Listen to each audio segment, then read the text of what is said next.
సనాతన శివాలయంలో కార్తీక పౌర్ణమి పూజలు.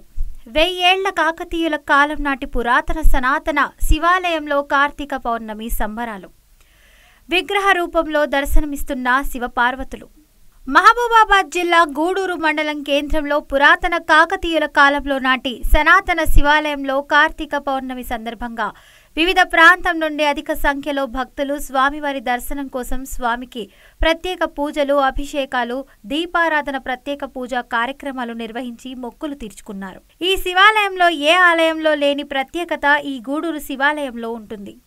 శివపార్వతుల విగ్రహ రూపంలో దర్శనమిస్తూ భక్తులను ఆకర్షిస్తుంటారు. శివపార్వతుల విగ్రహం భారతదేశంలో ఎక్కడా ఉండదని, ఇక్కడ ఉండటం ఈ ఆలయం ప్రత్యేకత అని భక్తులు విశ్వసిస్తారు. ఈ ఆలయానికి తూర్పున ఉన్న గోడకు పుట్ట నిలవడం ప్రత్యేకం. ఆ పుట్టకు వచ్చిన భక్తులు పసుపు కుంకుమ వేసి మొక్కులు చెల్లిస్తారు.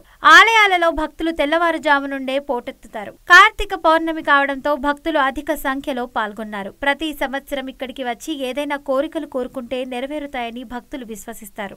ఎక్కడ కని విని ఎరుగని రీతిలో లక్ష దీపోత్సవ కార్యక్రమాలను ఈ ఆలయంలో నిర్వహిస్తారు. ఓం నమః శివాయ.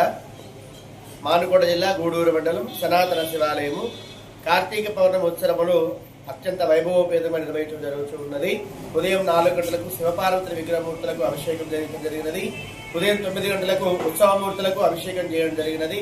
ఆ తర్వాత సాయంకాల సమయంలో 6 గంటలకు శివపార్వతుల కళ్యాణ మహోత్సవము, లక్ష దీప కార్యక్రమాలు, ఆ తర్వాత ద్వారాతోరణ కార్యక్రమాలు నిర్వహించబడుతూ ఉన్నాయి.